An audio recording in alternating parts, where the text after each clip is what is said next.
Last class में कुछ basics करा दिए थे हमने आपको, कुछ बेसिक बातें हो गई थी लास्ट क्लास में हमारी। किस किस चीज की ध्यान दो। हमने, बेटा पढ़ ले, आप भी समझ जाओ, आप फेल हो इस साल। ऑनलाइन रिकॉर्डिंग में डाल देते, करण मेहता नामक बालक किसी भी प्रकार से 12वीं में पास नहीं हो सकता। अब ध्यान दे ले यहां पर, फिर बस पहले पढ़ा ले डिफरेंस बिटवीन डबल सॉल्ट और कॉम्प्लेक्स कंपाउंड, फिर पढ़ाएंगे पढ़े हुए बच्चे और करण मेहता। गधा प्रसाद। अब सुनो, और इसको और ले आया। जो बची कुछ फर्स्ट टर्म में सब कुछ ठीक चल रहा था, वो जिंदगी बर्बाद ये कर देगा तेरी, है ना। पहले अच्छा खासा चल रहा था करण, जब तक फर्स्ट टर्म था, क्योंकि जितना उसके बस की था उतना वो लिया है नंबर। अब वो रिलेशनशिप में आ गया कमल के साथ। पढ़ाई कर ले, हाँ आ जाओ। अब बात आती है किस चीज की, हम बात कर रहे हैं आपसे डबल सॉल्ट की और कॉम्प्लेक्स कंपाउंड की, ठीक है। अब जरा ध्यान देना, डबल सॉल्ट और कॉम्प्लेक्स कंपाउंड। अब यहां पर आपके दिमाग में आया, भैया पहले तो ये बताओ डबल सॉल्ट क्या है, दूसरा है कॉम्प्लेक्स कंपाउंड क्या है, ठीक है, या कोऑर्डिनेशन कंपाउंड क्या है।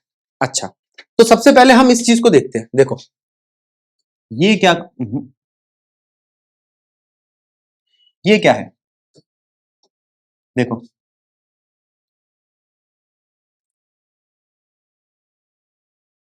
H2SO4 सिंपल सॉल्ट, ये कोई डबल सॉल्ट नहीं है, ठीक है, सिंपल सॉल्ट है जिसमें आपको कैटायन एनायन साफ साफ दिखाई दे रहे हैं। फिर आता है ये। अच्छा एक बात बताओ, क्या ये सिंपल सॉल्ट है FeSO4? और ये देखना ये वाला,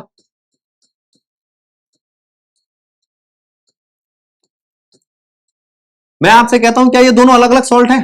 हाँ, FeSO4 मैं जानता हूं, और वो अमोनियम का सल्फेट वो भी जानता हूं, लेकिन अगर ये दोनों एक साथ कर दूं तो तुम कहोगे ये तो नहीं सुना कभी।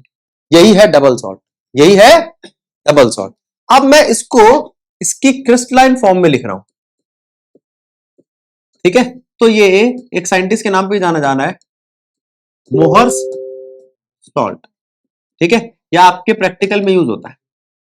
तो क्या मोहर सॉल्ट डबल सॉल्ट है? क्या मोहर सॉल्ट डबल सॉल्ट है? हाँ, मोहर सॉल्ट एक डबल सॉल्ट है। पहले इस बात को समझो। फिर मैंने आपसे पूछा ये तो डबल सॉल्ट है, ये क्या है? ये लास्ट क्लास में मैंने आपको कराया था, अब तक तो याद हो चुका होगा, क्योंकि ज्यादातर मैं यही वाला एग्जांपल लेता हूं। FeCN6, जैसे K3FeCN6, ठीक है, ये कॉम्प्लेक्स कंपाउंड है।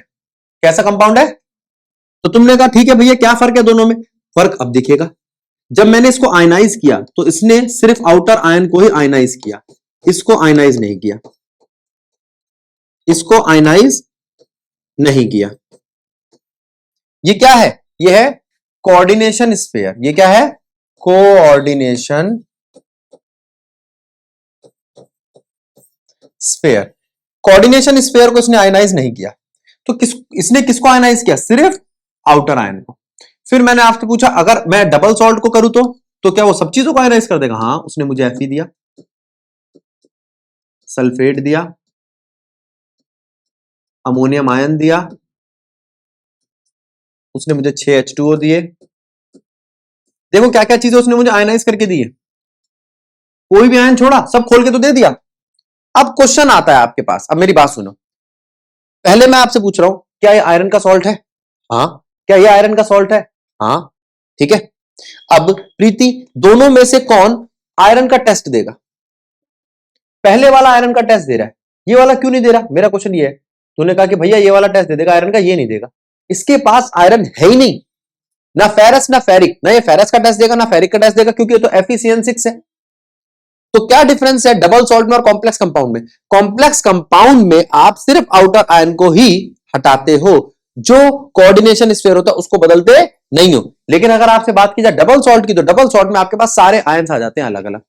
Fe का अलग देता है, सल्फेट का अलग देता है, अमोनियम आयन का अलग देता है, पानी का अलग देता है, वगैरह वगैरह। डबल सॉल्ट में सबके आयन खुल जाएंगे। तो डबल सॉल्ट का अगर पूछा जाए तो वो पानी में डिसोसिएट हो जाता है, ठीक है, लेकिन जो आपका कॉम्प्लेक्स कंपाउंड है उसका कोऑर्डिनेशन स्फीयर डिसोसिएट नहीं होता। सल्फेट का देगा? नहीं नहीं, सल्फेट का टेस्ट देगा। सल्फेट का एनायन टेस्ट है आपके कोर्स में, कैटायन एनायन का टेस्ट देखते हो ना, तो आपके दो आखिर के जो आते हैं वो सिर्फ फॉस्फेट और सल्फेट के हैं, वो कैसे सिर्फ कंफर्मेटरी है। ठीक है करण, बात समझ में आ रही है? चलो भला हो। तो अब यहां पर हमने देखा both double salt as well as complexes are formed by the combination of two or more stable compounds in stoichiometric ratio. क्या ये स्टेबल कंपाउंड है, ये FeSO4? हाँ। क्या ये एक स्टेबल कंपाउंड है? हाँ। तो ये होने के बाद भी जो कंपाउंड बनाए वो है आपका, वो होते हैं आपके कॉम्प्लेक्स कंपाउंड है डबल सॉल्ट। ठीक है, अब नीचे कहता है however they differ in the fact that the double salt such as, ये जितने भी दिए हुए आपको, हाँ जी बेटा,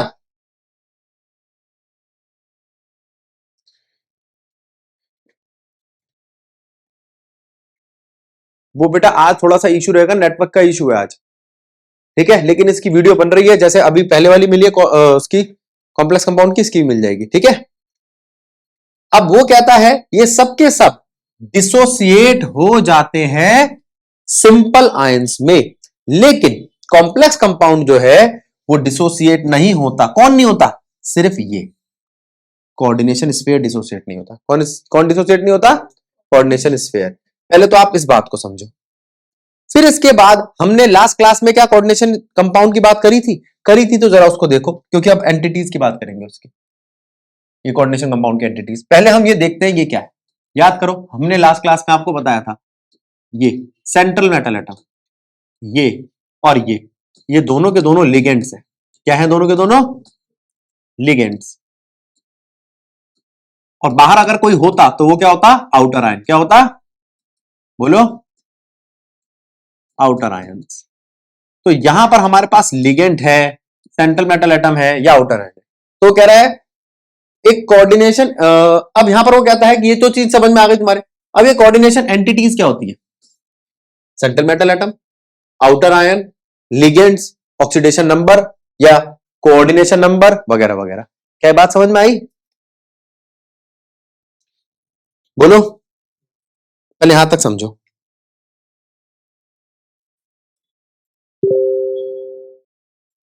हाँ ठीक है, तो कोऑर्डिनेशन एंटिटी समझ में आ गई। आगे चलो, कौन पूछ रहा है? ये क्या है? सेंट्रल मेटल एटम, लिगेंड्स, इन सब को एंटिटीज कहते हैं। उसमें क्या पता है? चीज भी वो पूछोगे जिसमें कुछ है ही नहीं। अब देखो ये क्या है, central atom or ion. Central atom कौन है? जो भी दिखाया, जैसे ये FeCN6 में सेंट्रल एटम कौन है? Fe। ये ज्यादातर डी ब्लॉक के एलिमेंट के होते हैं, डी ब्लॉक के एलिमेंट्स होते हैं ज्यादातर। ठीक है, तब हमने आपको बताया भी था डी ब्लॉक के पास एक खासियत है कि उसका जो एटम होता है उसका आयन का साइज छोटा होता है, उसके पास वेरिएबल ऑक्सीडेशन स्टेट होती है। इन सब वजहों की वजह से वो कोऑर्डिनेशन कंपाउंड्स बना सकता है। याद है ये? तो ये कोऑर्डिनेशन कंपाउंड ज्यादातर डी ब्लॉक के एलिमेंट्स ही बनाते हैं। In coordination entity the atom or ion to which a fixed number of ion or groups are bound in a definite geometrical arrangement. ये ज्योमेट्रिकल अरेंजमेंट क्या है? टेट्राहेड्रल, ऑक्टाहेड्रल, वो है आपके ज्योमेट्रिकल अरेंजमेंट। ठीक है, और इसको हम कहते हैं सेंट्रल एटम या सेंट्रल मेटल एटम या आयन। जैसे अगर मैं यहां पर देखूं तो निकल, कोबाल्ट, ये सब के सब क्या है? या आयरन, इन सब के पास एक आयन है, Ni2+ का, CO3+ का, Fe3+ का वगैरह वगैरह। गलत लगाओ तो टोको। चले आगे, चलो। दूसरी चीज आती है लिगेंड्स। लिगेंड्स क्या होते हैं? उसी कोऑर्डिनेशन स्फीयर का दूसरा हिस्सा। एक क्या था? सेंट्रल मेटल एटम, और साथ में जो होंगे ये लिगेंड्स नेगेटिव हो सकते हैं, पॉजिटिव हो सकते हैं, न्यूट्रल हो सकते हैं। तो सबसे पहले तो हमने उठा लिया पॉजिटिव। पॉजिटिव लिगेंड कौन कौन से हैं? एक है हाइड्रोनियम H3+O, क्या नाम है इसका? Hydronium ion. ठीक है, NH4+ ammonium ion, NO2+ nitrosonium ion. ठीक है, NO2+ नाइट्रोनियम आयन। इन सब का चार्ज आपको याद होना चाहिए, ऑक्सीडेशन नंबर निकालने में मदद करेगा। क्या निकालने में मदद करेगा? तो ये सब के सब पॉजिटिव है, कोई दिक्कत इस पे? इसमें तो नहीं है। हाँ, हाइड्रोनियम आयन, क्या ये नाम पढ़ा है आपने? ये पहले देखा है? लग रहा है H2 को एक H+ आयन दिया, ये क्या है, अमोनिया को एक H प्लस आयन दिया, अमोनियम आयन। NO तो पता है आपको, ये NO प्लस है, NO2 भी पता है गैस है, ये NO2 प्लस है। सब में एक चीज कॉमन है, EM। तो आप कह दोगे कि भैया जब भी कभी पॉजिटिव वर्ड दिखाई देगा तो हम उसको क्या नाम देंगे, EM। ठीक, आ जाओ दूसरे आते हैं आपके न्यूट्रल लिगेंड्स। न्यूट्रल थोड़े से ज्यादा है। देखो H2O को क्या बोलते हैं हम, एक्वा। क्या बोलते हैं, एक्वा, तो नाम सुन रखा है सबने। NH3 को क्या बोलते हैं, अमाइन बोलते हैं, लेकिन यहां पे डबल एम याद रखना, अमाइन, याद रहेगा। अच्छा, EN, ethylene diamine. Ethylene diamine, इसको बनाना भी सिखाऊंगा। CO carbonyl. CO क्या है आपका, CO का स्ट्रक्चर देख लो एक बारी तो, ट्रिपल बॉन्ड होता है इसमें, एक डेटिव बॉन्ड होता है ऑक्सीजन से कार्बन की तरफ, और एक इसको देखो, ईथ का मतलब 2 कार्बन होते हैं। ठीक है, अब डायमीन कैसे लगाऊं, देखना क्या है, डायमीन है।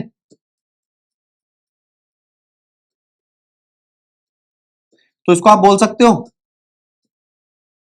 Ethane 1,2 diamine. बोलो, गलत हो तो ठोको। इथेन 1,2, ठीक है। तो ये तो हो गया आपका इथेन 1,2 डायमीन या इथाइलिन डायमाइन। क्या नाम है इसका, इसका सिंबल होता है इस पूरे को दिखाने के लिए हम EN यूज करते हैं, क्योंकि स्ट्रक्चर, अच्छा एक बात सोचो, इतना बड़ा कंपाउंड आप स्ट्रक्चर में कहां फिट करते फिरोगे। जैसे मान लो मैंने आपको कहा कि भैया ये ऐसी है, ये 6 बॉन्ड बना रहा है, तो तुम कहोगे भैया ये इतना बड़ा कंपाउंड बनाने में दिक्कत आ रही है। कोई बात नहीं, ऐसे EN तो लिख सकते हो। अब आसान लग रहा है, इसलिए इसका सिंबल यूज करते हैं। क्या यूज करते हैं, EN का, EDTA का, और एक और है OX, ऑक्सिलेटो का। ठीक है, ऑक्सिलेट आयन का। तो इनका सिंबल यूज करते हैं। EN याद रहेगा, कमल EN याद रहेगा। EN क्या है, CH2NH2 CH2NH2, इथाइलिन डायमीन। अगला पेज देखो। अब बात आती है NO की। NO क्या है, नाइट्रिक ऑक्साइड, CS,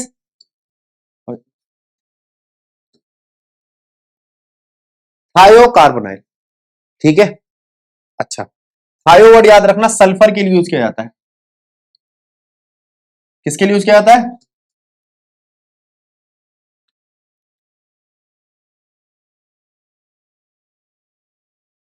कौन बता रहा है ये, अब आज बड़ी सारी दिक्कतें आ रही हैं।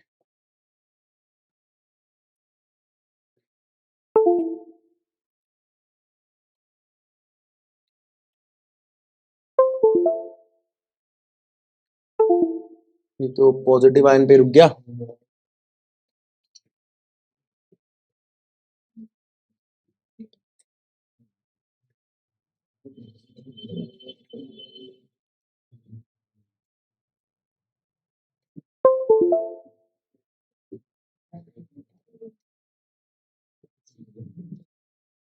देखो पॉजिटिव आयन में क्या क्या चीजें आती है आपकी, जैसे एक आ गया हाइड्रोनियम आयन। हाइड्रोनियम आयन क्या है आपका, H2O, किसके साथ है, H के साथ।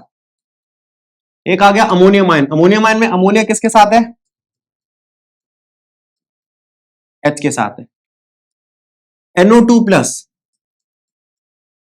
और NO प्लस और NO2 प्लस, नाम ध्यान दे लो, hydronium ion, ammonium ion, nitrosonium ion और नाइट्रोनियम आयन। ठीक, सबका चार्ज कितना है, चार्ज याद रखना, क्योंकि किस काम आएंगे, ऑक्सीडेशन नंबर में। ठीक है, पॉजिटिव का मतलब क्या है यहां पर, EM, ये बार बार आ रहा है देखो, EM आयन, EM आयन, सारे के सारे EM है ना, हाइड्रोनियम, अमोनियम, नाइट्रोसोनियम और नाइट्रोनियम। ये EM वर्ड का मतलब क्या है, और नेगेटिव में O आएगा, खाली O, उसमें सफिक्स क्या लगा करेगा, O। अच्छा, न्यूट्रल लिगेंड में क्या आएंगे, न्यूट्रल में नाम है, जैसे H2O का नाम क्या है, एक्वा। H2O का नाम क्या है, एक्वा। NH3 का नाम क्या है, अमाइन, ये डबल M का याद रखना, अमाइन। EN यानी कि इथाइलिन डायमीन। पहले देखो क्या ये ईथ है और ये डायमीन है, ठीक है, तो इसका नाम पड़ेगा इथेन 1,2 डाई अमीन। ठीक है, इथेन 1,2 डायमीन या इथाइलिन डायमीन। इसका सिंबल क्या है, EN। इसका सिंबल क्या है, EN। EN सिंबल क्यों है, जैसे मान लो अगर मैं किसी कंपाउंड को किसी कंपाउंड में मैं वो पूरा का पूरा यहां पर दिखाना चाहूं ईएन, तो यहां पर वो CH वो दिखाई नहीं जाएंगे, इसलिए हमने उसके लिए एक सिंबल यूज कर लिया ईएन। ऐसी होगा ऑक्सिलेटो OX, आगे जाके आएगा, उसका भी यूज करेंगे हम। हाँ, ये जुड़ दो जगहों से रहा है, वो हम पढ़ेंगे अभी लिगेंड की डेंटिसिटी में। किसमें पढ़ेंगे? लिगेंड की डेंटिसिटी। अब इथाइलिन डायमीन हो गया CO। CO में बस आप ये ध्यान रखना ट्रिपल बॉन्ड होता है और कार्बन से ऑक्सीजन की तरफ एक नेगेटिव बॉन्ड जा रहा होता है। ठीक है, अगला देखो, अब आता है NO। NO क्या है आपका? Nitric oxide. CS, CS क्या है आपका? थायोकार्बोनाइल। पहले कार्बोनाइल लिखना आता है आपको? क्या ये कार्बोनाइल है? बोलो, ये कार्बोनाइल है। अब इसके ऑक्सीजन को किसने रिप्लेस कर दिया? सल्फर ने, इसलिए इसका क्या नाम पड़ गया? थायोकार्बोनाइल। तो नया नाम तो नहीं है ना? थायो मतलब सल्फर, थायो मतलब सल्फर, थायो मतलब सल्फर, और CS मतलब थायोकार्बोनाइल। PH3 फॉस्फीन, याद रहेगा। NH3 अमोनिया, अमाइन, अमाइन नहीं बेटा, अमोनिया, NH3 पूरा का पूरा। ठीक है, और ये फॉस्फीन उसी का ही भाई है। अब इसके बाद बारी आता है यूरिया की। याद करो यूरिया क्या था? आ जाओ, क्या ये यूरिया था?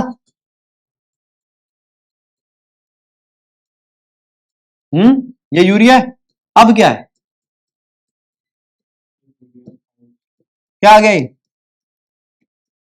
क्या है ये?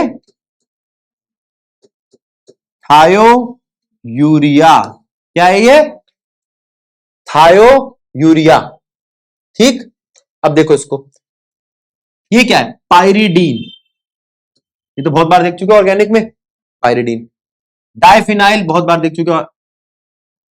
ऑर्थो फिनेंथ्रोलिन, पीएच से दिखाया जा रहा है सिर्फ, याद रखना। ठीक है, पीएच से तो खाली फिनाइल दिखाया जाता है बेटा, सिंबल गलत है।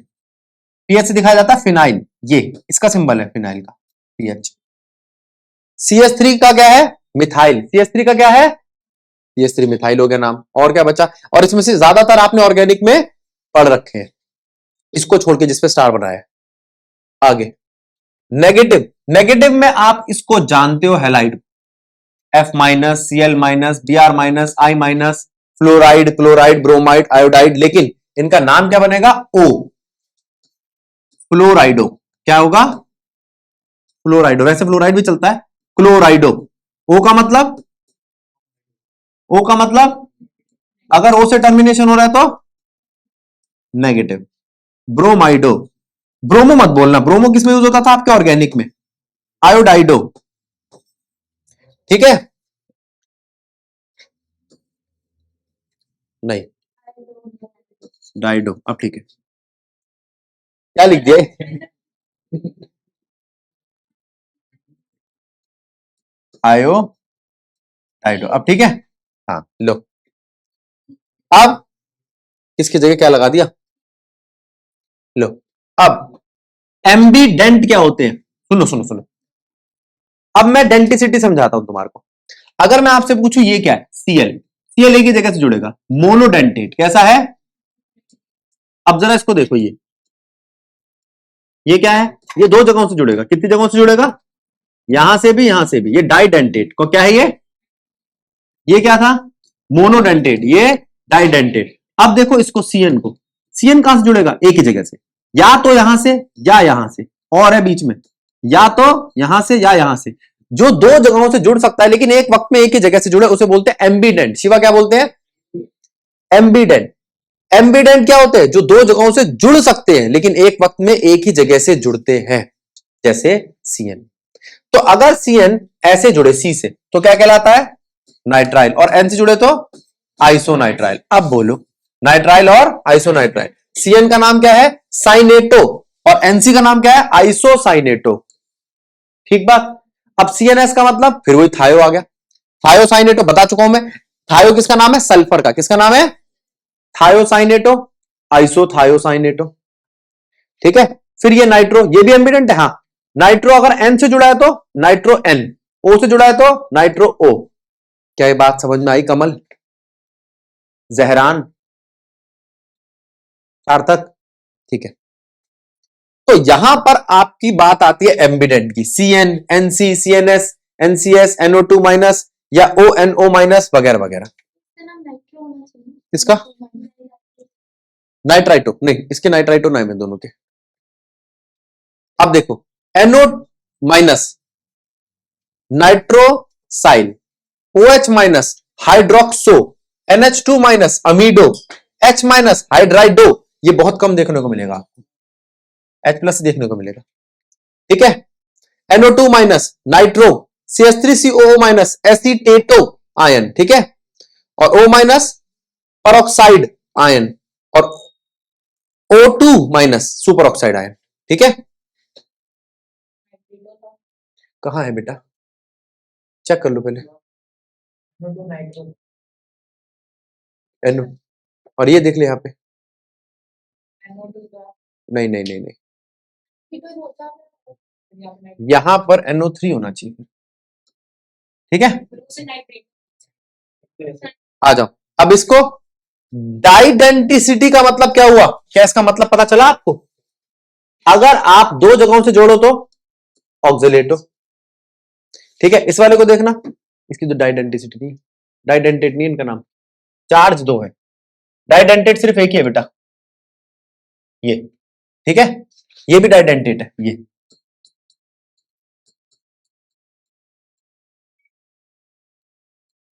ये देखो है डाइडेंटेट।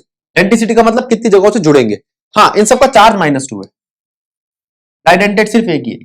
अब ये देखो oxide ion, S2 minus sulphide ion, SO3 2 minus sulphite ion, SO4 2 minus sulphate ion, NH2 minus amido, ये सारे याद होंगे, ठीक है। अच्छा ये तो हो गए तुम्हारे -2 चार्ज वाले, ठीक है। और ये दोनों क्या हो गए तुम्हारे दो जगहों से जुड़ने वाले, क्या दो से ज्यादा जगह पे भी जुड़ता है? EDT है, आने वाला है आगे, पॉलीडेंटेट EDT है, ठीक है। ये इसका चार्ज -3 है, लेकिन ये पॉलीडेंटेट नहीं है, ये गलती से ना एक एक डाल दिए। अब देखो ये क्या है, फॉस्फेट, फॉस्फेटो नाम पड़ेगा इसका, नाम क्या पड़ेगा? फॉस्फेटो, नाम फॉस्फेटो, और ये है क्या? फॉस्फेट। ये क्या? EDTA, EDTA पे आ जाओ, क्या है ये? इथाइलिन, क्या है? इथाइलिन डायमीन, दिख रहे हैं? ये तो वही है इथाइलिन डायमीन, हाँ। लेकिन टेट्रा एसीटेट, चार क्या है? चार है इस पे एसीटेट, एसीटेट जानते हो वैसे तो CH3 होता है एसीटेट में, ये लो, क्या बोलोगे इसको आप? इथेन 1,2 डाई अमीनो एसीटेट, कितने एसीटेट? 4 एसीटेट, ठीक है। इसलिए इसका नाम क्या पड़ा? Ethylene diamine tetra acetate, ethylene diamine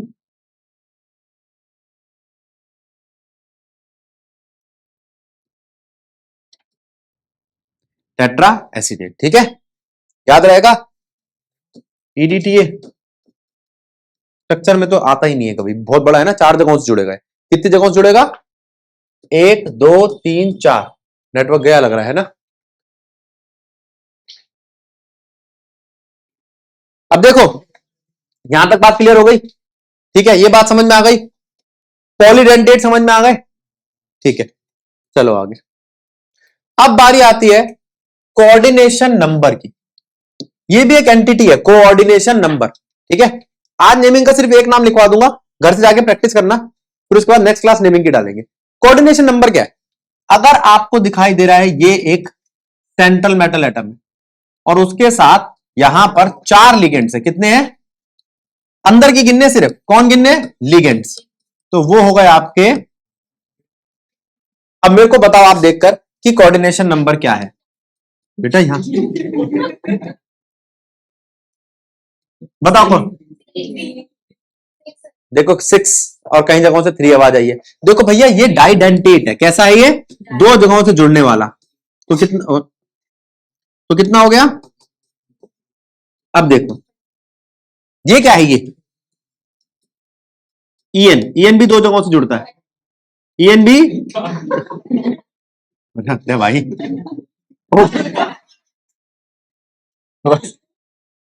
E N B दो जगहों से जुड़ता है। ई एन बी कितनी जगहों से जुड़ता है? तो अगर ई एन दो जगहों से जुड़ता है, उसके भी तीन होंगे तो क्या होगा? ठीक है। अब मैं आपसे पूछूं, ये देखना भैया, ये क्या लग रहा है? इसका कोऑर्डिनेशन नंबर 2 है, 4। अच्छा, अब इसका कोऑर्डिनेशन नंबर क्या है? 4 ही होगा, है ना? कहीं तो सबको 2 से गुना कर दे कि भैया ने कहा था गुना करनी है 2 से, खत्म कहानी। ठीक है, आ जाओ। अब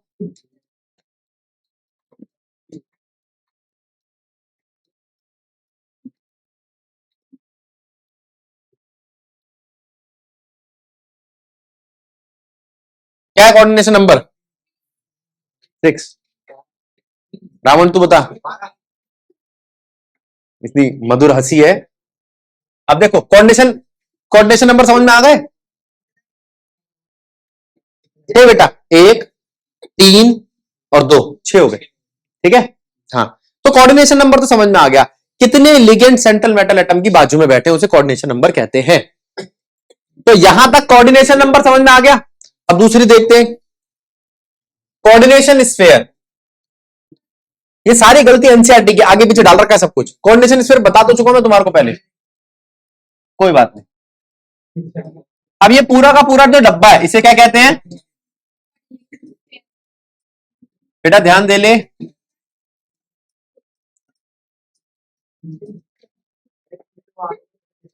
कोऑर्डिनेशन स्फीयर, ठीक है। कोऑर्डिनेशन स्फीयर में क्या क्या चीज आती है? सेंट्रल मेटल एटम और लिगेंड्स। क्या क्या आती है? सेंट्रल मेटल एटम और तो लिगेंड्स बता दिए। देखते हैं बाद में ना आ जाए लिगेंड। हाँ ठीक है। पॉलीहेड्रॉन, ये 3D स्पेशल का मतलब क्या होता है? 3D अरेंजमेंट है जो अभी हमने बनाया उन चीजों का। वो हो सकता है आपका टेट्राहेड्रल, क्या हो सकता है आपका? ऑक्टाहेड्रल, हो सकता है ट्राइगोनल बायपिरामिडल। ठीक है, देखते हैं अगर डाला होगा तो। हाँ ये लो ऑक्टाहेड्रल। ऑक्टाहेड्रल कितनों से घिरा हुआ है? 6 से। कैसे घिरा हुआ है? पहले तो एक प्लेन बनाओ, ये प्लेन है जिसके साथ 4 लिगेंड लगे, एक प्लेन के ऊपर और एक प्लेन से नीचे। गलत है, ठीक है। साक्षी गायब है बेटा आज, किस खुशी में? आउटराइन नहीं लगता इसमें। अच्छा क्वेश्चन पूछा, ये कह रही कि भैया लिगेंड लगा दिए मेटल के चारों ओर, आउटराइन कहां लगेगा? आउटर आयन नहीं लगता अगर हम बनाए आपका 3D arrangement.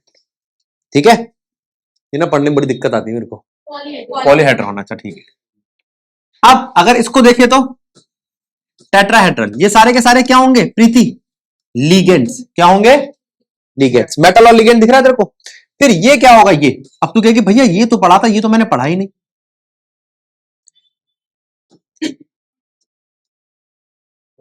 Square planar, square planar जो है ना, ये होता है DsP2 और ये होता है sp3। ये होते हैं sp3d2। ठीक है, लेकिन D2sp3 के लिए भी यही होता है। डी पहले भरे या बाद में भरे, ये तो बताया था मैंने आपको, याद होगा थोड़ा सा। VBT मेरे को थोड़ा सा शुरू में बताना पड़ा था, याद है ना? तो ये वही चीज है। और अभी अब VBT और ढंग से पढ़ेंगे। अब इसको देखो, ये क्या है? क्या है ये तीनों? लिगेंड। ये क्या है? लिगेंड। ये है ट्राइगोनल, ट्राइगोनल बायपिरामिडल। इसको आप कह सकते हो sp3d या DsP3। डी पहले भरो या बाद में भरो, कोई फर्क नहीं। समझ में आया? अब नहीं आया? बोल बोल बोल। इस पे फर्क नहीं पड़ता बेटा, इस पे और एक इस पे, सिर्फ इस पे फर्क पड़ता है क्योंकि इससे पी ही कम हो जाता है। देख यहां पी कितने? 3, यहां पी 2 हो गए। यहां पर 3p 1s 2d, बाद में भरो या चाहे पहले भरो, कोई फर्क नहीं पड़ता। इसमें पहले जो भरा है ना वो पी की जगह लेकर भरा है, इस वजह से इसके इसके 3D स्ट्रक्चर पे फर्क आ गया। अब इसको देखना, स्क्वायर पिरामिडल, ये कब बनता है? एक मिनट आया। इसका मतलब क्या है? एक लोन पेयर है, एक लोन पेयर है। ठीक है, हाँ बोल बेटा। कौन सी वाली लाइन बता? हो गया? अच्छा, अभी इन सबको हम पढ़ेंगे, किसमें पढ़ेंगे? इन सबको हम पढ़ेंगे वीबीटी में। आगे चलते हैं। ऑक्सीडेशन नंबर ये क्या होता है? आउटर आयन बताएगा इसको, कौन बताएगा? आओ, FeCN6 3 के बाहर बैठे हैं। कितने के बाहर बैठे हैं? तो इसका मतलब इन सबका 3 प्लस होगा चार्ज, और इस पे कितना आ जाएगा स्फीयर पे? 4 भी हो सकता है, 4 भी ले सकते हो, 4 ले लो, ठीक है। अब अगर आपने 4 लिया तो ये पता क्या बनेगा? ये बनेगा फेरस। ये क्या? 3 लिया तो ये बनेगा फेरिक, और 4 लिया तो क्या बनेगा? ठीक है बेटा, क्या है 3 और 4 का मतलब? दोनों होते हैं। क्या ये आप जानते हो आयरन दोनों होते हैं? फेरस भी होता है, फेरिक भी होता है, तो 3 भी हो सकता है और 4 भी हो सकता है। एक बात। दूसरी बात, अगर इस वाले को देखो आप, तो ऑक्सीडेशन नंबर किसका देखोगे? क्या सेंट्रल मेटल एटम का? नहीं नहीं नहीं, पूरे के पूरे कोऑर्डिनेशन स्फीयर का, ठीक है। सेंट्रल मेटल एटम का भी देख सकते हो, उसमें कोई फांसी नहीं है। आ जाओ। The oxidation number of the central atom in a complex is defined as the charge it would carry if all ligand are removed along with the electron pair। हाँ, ये इसका ही कह रहा है सेंट्रल मेटल एटम का, ये इसी का ही कह रहा है भैया। ऑक्सीडेशन नंबर किसका कह रहा है? ये इसका, ठीक है। चलो, अब बारी आती है किसकी?